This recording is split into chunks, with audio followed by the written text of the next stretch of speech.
What is up, guys? In today's video, I'm going to be talking about the Deku Smash and the Kamehameha and how you can stop losing to these overpowered mythic items. If you guys do enjoy this video, find it helpful and informative, remember to give it a like, subscribe if you'd like to see more, and comment down below if you've been having a hard time with these weapons, because I get a lot of comments about it, but personally, it's just never really something I've had a problem with when the Deku Smash was initially in the game, or even last chapter when the Kamehameha first came out. I think the biggest problem a lot of players have is they get really thirsty, for lack of a better word, for the free kill. When they see someone like charging up the Kamehameha or the Deku Smash, in their brain, they're like, oh, this person is incredibly vulnerable, I could just get a free kill on them. And then they try to out DPS the person, they try to get the kill before the person gets it off, and then they end up dying, and they're like, wow, the Deku Smash is so overpowered, or wow, the Kamehameha is so overpowered. But if you opt into that damage race with the person using it, one of you is going to die. Like, that is just how it is. Either you're going to kill them before they get it off, or they're going to kill you before you get it off.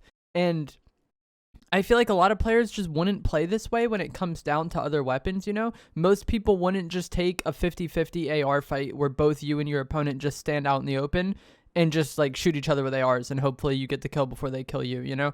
But that's kind of like what these are. You're not taking the damage before they get it off, but if you don't kill them before they get it off, you're dead. That's just the way it goes. So I think avoiding this conflict is the biggest way to stop losing to it. And if you are someone that has been having a hard time with this item and you have been complaining about losing it or losing to it, I feel like just not opting into this is the biggest like thing you can do to decrease your chances of losing to it.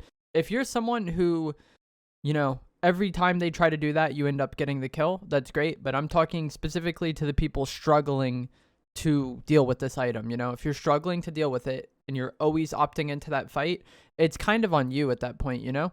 It's like if you kept putting your hand on the oven and kept burning yourself, it's like, why do you keep doing that, you know?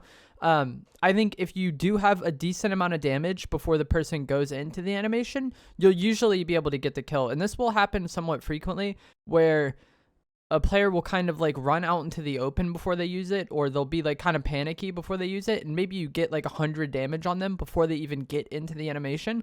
At that point, you should probably be able to get the kill if your aim is decent, but even then, if you're having a hard time dealing with it, just not opting into that, I feel like is the easiest way to survive. And mobility items are the easiest way to avoid these these mythics. So the Deku Smash and the Kamehameha are incredibly similar. They are kind of different in that the Kamehameha is just like a beam, whereas the Deku Smash is like the guy dashes forward and throws it. But most of this item works the same. If you're in its line of sight when it goes off, you're probably going to lose, you know, whether it's the Kamehameha or the Deku. And the easiest way to get out of that line of sight is going to be mobility. So when the person goes into the animation, just pull out your hammer and dash away. Pull out your shockwave bow and get away, or use your Nimbus Cloud and get away. Even sprinting like diagonally will often let you get out of the way of these mythic items. I feel like the biggest mistake a lot of people make with sprinting is they run like straight backwards or straight at the person without much like side to side movement, and it's that side to side movement that's actually going to get you out of the like cone of fire of these weapons. But like mobility items are the solution, in my opinion. And if you're not carrying mobility in Chapter 4, you have a lot of problems. But yeah, one hammer dash gets you away. Nimbus Cloud, you literally take it out and hit the button and you're gone. The Nimbus Cloud is like the easiest counter to this. And then even the shockwave bow will work quite fine. I feel like even impulse grenades would get the job done. Another potential counter to these weapons is going to be the Guardian Shield.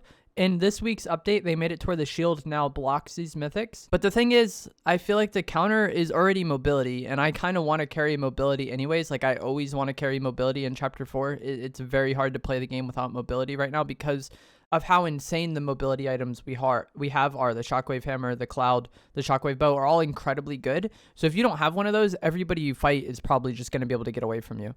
So while the shield does counter these mythics, it's not something I want to carry strictly for the mythics to counter them, because I'm already carrying the counter in the form of mobility. You know, if you like carrying the Guardian Shield, this is just another potential counter to these items, but I don't really like carrying the Guardian Shield. I don't think it's really good outside of zero build competitive, and even in zero build competitive, these mythics aren't there. So yeah. I've also seen players saying the biggest problem they have with these items is getting third-partied by it. So, like, let's say they're fighting somebody, and while they're in a fight with that person, somebody else, I guess, comes up and starts using the Deku Smash or the Kamehameha, And while that could be a problem, I feel like it really just comes down to awareness, because both the Deku Smash and the Kamehameha have very loud audio and visual cues. If you're using video or visual audio, I feel like they're definitely going to show on it. But you'll just hear it anyways, or your screen will start turning blue or green. And like I already said, when you hear it or you see it, you just take out your mobility item and you get out of there. I feel like it's pretty hard to get caught off guard by these items unless you're just incredibly tunnel visioned on the fight that you're currently in. And that is a mistake a lot of players make in battle royales, and that's something you definitely want to work on if it's a problem you have where you're getting tunnel visioned on one person when you're in a fight with them and you aren't really aware of your surroundings or you aren't thinking about anything else. Because regardless if the Deku Smash or the Kamehameha are in the game, getting tunnel visioned on fights like that is not good at all, because battle royales are just huge free-for-alls. You know, if you're playing solos, it's you and 100 players free-for-all on that map. So being aware of your surroundings and not getting too focused on one person is incredibly important, especially in endgame, because the circle is smaller and everybody kind of just plays to third party. So if you are someone who's getting tunnel visioned, I don't really know how to work on that, to be honest, but just try to do that less, or maybe when you catch yourself doing it, try to bring yourself out of it, because even if these mythics get vaulted, that is a problem that is going to cost you in the long run. In team game modes, you definitely want to be a bit spread out from your teammates, like not ridiculously spread out, but like 10 to 15 meters or so. Not only is this good for dealing with the Deku Smash or the Kamehameha, because he's likely not going to hit all of you with it, so it'll be pretty obvious which one of you that it's targeting, and then you and your team can just shoot him down. In solos, I can often kill the person before they get it off if I have extra damage. So I feel like in team game modes, that would definitely also be possible, and that's just a free pick for you and your team. But if you're kind of spread out, you'll know which one he's targeting most likely, and then the person that's getting targeted just uses their mobility and moves. The other person gets the focus down, and it's good. And even, once again, this is another thing that even if these mythics are gone, this is kind of a good habit to have, because catching different angles is really helpful in the team game modes, especially for zero build, because of limited cover. If you and your teammates are a bit spread out and you have different angles, it's unlikely that one piece of cover for the opponents will shield them from all of you, and that'll really put a lot of pressure on them when they start trying to get away from player A, and then player B has a completely different angle on them, which forces them back into the line of sight of player A.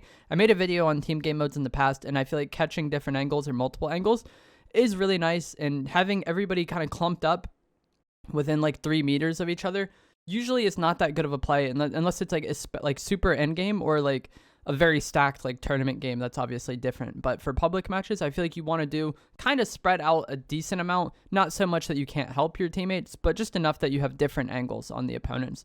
Also, when it comes to mobility items, don't use all of your mobility just traveling. So if you're just using your Nimbus Cloud to get around the map, I think it has like a 20-second cooldown.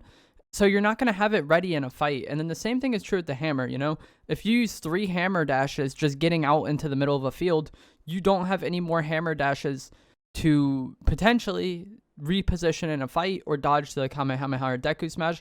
This is another mistake that will persist or will continue to be a problem regardless of these mythics existing. So when you're using your hammer to get around the map, I only use like 1 to 2 charges, and then I always leave my final charge for kind of, you know, getting me out of a bad situation or repositioning in a fight.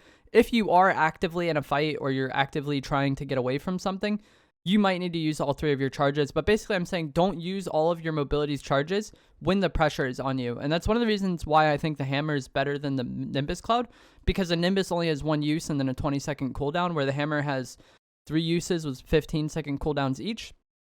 So yeah, use your mobility sparingly. You can use it to get around the map, but don't like exhaust your mobility just traveling around the map, because then when you do get into a fight, or when you do get caught off guard by somebody, or when you are in an unfavorable situation, it's not going to be ready to go, and that's going to cost you.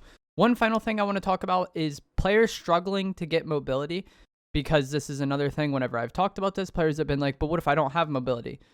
If you don't have mobility, and I talk about this in a future video that I made the other day that I haven't posted yet, but if you don't have mobility, you need to get mobility in Chapter 4. Like, it is very important. We have 3 S-tier mobility items in the game right now. The hammers, the shockwave bow, and the Nimbus Cloud are all incredibly good. So not only is it nice to take advantage of these, but if you don't have it, other players have a ridiculous advantage on you. So hammers you can get just from looting, but especially from Oathbound chests. And there's also an NPC near the middle of the map that sells hammers for 250 gold. which sounds expensive, but you're probably spending much more on that re-rolling to get augments that aren't going to have as much of an impact on your game as the Shockwave Hammer is. So yeah, if you aren't landing in a spot with Guardian Chests, you aren't getting it from looting consistently, which definitely will happen, it's just random, try to rotate to this NPC and get it. The Shockwave Bow you get from augments. If I'm in a game state where for whatever reason I don't have the hammer, or I'm landing in a spot where there's no Oathbounds and I'm pretty sure that it's going to be unlikely that I get a hammer, after I'm done looting the spot, like I won't get my augment initially, after I'm done looting the spot, and if I still don't have a hammer, I will roll my augments to try to get a Shockwave Bow. And then also, the Nimbus Cloud comes from capsules. So if you don't have a hammer, if you don't feel like rolling for the Nimbus Cloud, check the map when the capsules spawn and then rotate to the nearest capsule and get a Nimbus Cloud. I do think both the Shockwave Bow and the hammer are better than the Cloud, but it's certainly better than not having mobility at all. And you can use this in the meantime until you're able to get a hammer. So that's kind of my thought process on the mobility and these mythics. I think mobility is the best counter to these mythics. And even regardless if the mythics get deleted tomorrow, mobility is still going to be very crucial in Chapter 4. And then a lot of the other mistakes that lead to people losing to these mythics, like I said, I feel like also kind of are just mistakes that will cost you whether or not these mythics are in the game. It's just like it's very apparent that it's costing you when the mythics are in the game. So I hope you guys found this video helpful, informative. I hope you're able to kind of learn something and hopefully stop losing to these mythics. And once you build these skills, it'll be better for you in the long run in Fortnite, because all of these mistakes will cost you, like I said, regardless if these are gone. But I'll see you guys in the next one. Give it a like if you enjoyed, subscribe. I'll see you in the next one. Thanks for watching.